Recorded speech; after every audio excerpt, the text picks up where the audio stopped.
Pensa Manaus. Rotina, com Marcelo Seráfico. Professor e sociólogo da UFAM, Marcelo Seráfico, já conosco, parceiro nosso aqui da Band News Difusora FM. Tudo bem, professor? Bem-vindo, bom dia. Bom dia, Rafael, Paula, Jenny, ouvintes. Professor, hoje o assunto que a gente se propõe a tratar é o dever de cidadão que todos nós temos quando passa uma eleição. Não é para passar, né? Essa que é a grande verdade, porque a gente precisa continuar a acompanhar, continuar a cobrar quem é eleito para cargo público, para servir a população e para servir a sociedade. E, infelizmente, professor, o que a gente observa ao longo dos anos é que a campanha, a eleição, é muito visto como um período para você trabalhar, ganhar dinheiro, ou é visto também de maneira mais apaixonada, né? Aquelas torcidas organizadas, digamos assim, e no fim das contas, depois que passa, infelizmente, simplesmente passa e a gente muitas vezes não vê a cobrança para as promessas serem cumpridas. Qual que é a importância, professor, da gente ter esse comportamento de cidadão, de cobrar mais e o resultado que isso pode trazer para a nossa sociedade? Rafael, sabe que essa questão eu diria que a questão que você coloca é bem ampla, né? É mais ou menos o seguinte: qual é o lugar da política nas nossas vidas, né? É porque, às vezes, isso tem sido muito estimulado, né, por vários segmentos da sociedade. Parece que a política tem um único momento, que é o momento eleitoral, né? Então, há toda uma mobilização mais sistemática dos partidos, né, que mobilizam, por sua vez, a sua militância através dos métodos os mais ortodoxos e heterodoxos, né? E isso tudo com a finalidade de, dali a 2 meses, eleger, seja prefeito, vereador, deputado estadual, deputado federal, governador, enfim, os vários cargos eletivos que existem no Estado brasileiro. Ocorre que essa redução da política ao momento eleitoral ou aos processos eleitorais acaba nos fazendo adotar 2 tipos de posição em relação ao cotidiano da nossa vida nas cidades, né? Da nossa vida nos municípios e nos países. A primeira é de, fora desse momento eleitoral, condenar a política, né? De dizer que isso é política, tudo é transformado em política, ou às vezes, uma coisa que a gente já vem debatendo aqui em várias circunstâncias, é separar a política da técnica, né? Eu me lembro, isso aparece muito nos debates relativos à política econômica, à política monetária, né? Em que há aqueles que dizem, olha, essa não é uma discussão política, é uma discussão técnica. Então, há uma tentativa de, toda vez em que parte da sociedade busca participar de grandes questões, né, que envolvem a vida de todo mundo, alguns setores chegam e dizem, olha, isso não é para discussão pública, isso é uma discussão que envolve apenas técnicos, ainda que o resultado de uma decisão técnica, que é político, envolva a vida de todo e qualquer cidadão. Eu diria que essa é uma primeira estratégia, né, de determinadas camadas que geralmente dominam os processos de tomada de decisão. E isso envolve, inclusive, a mídia, em muitos casos, mas também associações de especialistas, né? Setores empresariais.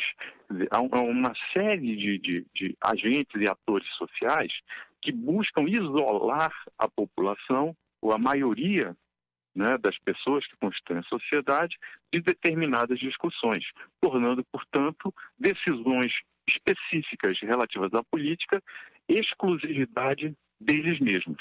Essa é uma digamos assim, uma das diretrizes adotadas para que nós, né, nos vejamos dentro ou fora do processo político.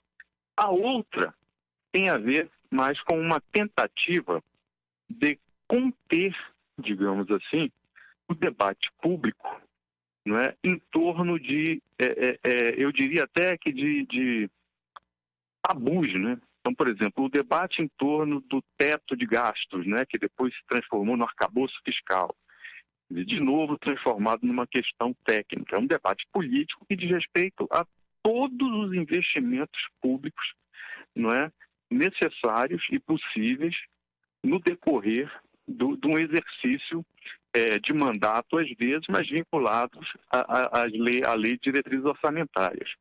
Quer dizer, todos esses debates, e isso envolve também todos os níveis de governo, né, tanto federal, quanto estadual, quanto municipal, essa forma de lidar com as questões públicas começa a isolar as pessoas, e esse isolamento das pessoas é justificado, de um lado, por conta de questões técnicas, e, de outro lado, com uma certa impotência das próprias pessoas para tomarem consciência do que está envolvido no debate, né, e sobre como é possível participar dele, pressionando seus parlamentares, né, organizando movimentos, promovendo debates, né, cobrando de vereadores e de prefeitos, que é aquilo que nos reúne aqui para discutir hoje, né, aquelas não só promessas de campanha, porque essas promessas, sem dúvida, são importantes, né, do ponto de vista dos eleitores do candidato que venceu, né, mas é muito importante também que dentro do parlamento, nesse caso da Câmara, né, e a partir da prefeitura, sejam cobradas políticas que são obrigação, né, de todo mandatário, independentemente das promessas que eles tenham feito. Quer dizer, essas promessas específicas que constituem ou que permitiram a esses candidatos angariarem certa quantidade de votos que os elegeu, elas não são suficientes para satisfazer tudo aquilo que envolve o exercício de um mandato, né? O processo eleitoral e a eleição de um vereador ou de um prefeito envolvem, sim, compromissos com determinados segmentos da sociedade. E, portanto, eles, no exercício de seus mandatos, devem fazer um esforço para satisfazer essas promessas. Mas isso não é tudo. Porque, veja, se fosse tudo, esses governantes governariam apenas para seus eleitores. E eles são eleitos para governar para o conjunto da sociedade. Portanto, o mínimo que eles devem oferecer para o conjunto da sociedade é tudo aquilo que a Constituição, né, determina como direito. Daí a importância de nós nunca perdermos de vista, independentemente de aquele em que nós votamos ter ganho ou perdido a eleição, nunca perder de vista a centralidade dos direitos, não é? E do papel da Constituição como um guia ou como uma referência importante para as lutas, seja para as lutas que têm como fim assegurar esses direitos já conquistados, seja para novas lutas, não é? Cujo objetivo seja conquistar novos direitos. Então, nesse momento pós-eleitoral, seria muito bom, né, que os eleitores, portanto, todos aqueles segmentos que fazem parte da sociedade que já têm direito ao voto, né, entendessem a política como um processo pedagógico do qual fazem parte lutas de duas naturezas, pelo menos. Lutas por novas conquistas, né, e lutas pela garantia daquelas conquistas pretéritas. Isso do ponto de vista mais geral. Agora, do ponto de vista, sem dúvida, daqueles que tiveram seu candidato eleito, é importante cobrar dele ou deles, né, no exercício do mandato, que façam todo o necessário, dentro do que determina a lei, para cumprir com o que prometeram. Né? Isso é o mínimo que se espera, porque também é de se imaginar que essas promessas não sejam vãs, né? Portanto, que elas se assentem em critérios de execuibilidade e, portanto, de mobilização política das forças necessárias para que elas ocorram.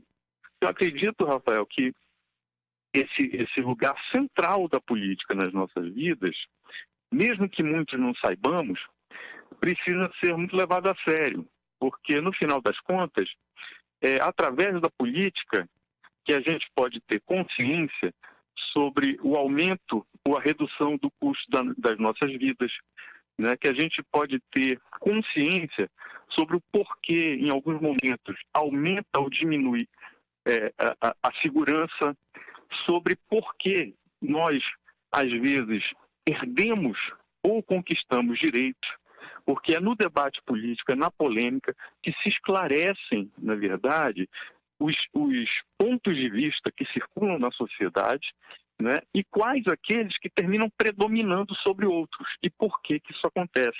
Quer dizer,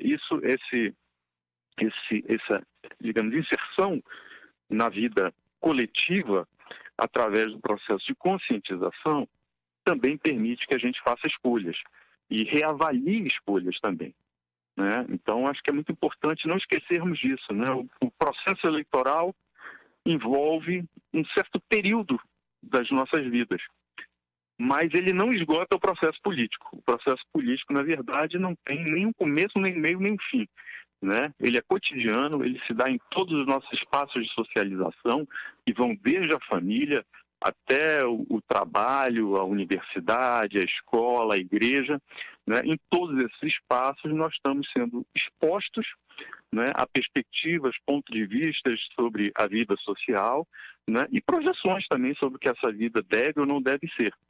O que é importante é que a gente sempre avalie, né, e a partir da avaliação desses pontos de vista, né, desses projetos, faça escolhas o mais conscientes possível, né, sobre as implicações mesmas do que a gente quer, né, daquilo que a gente entende como o correto e adequado para o conjunto da sociedade.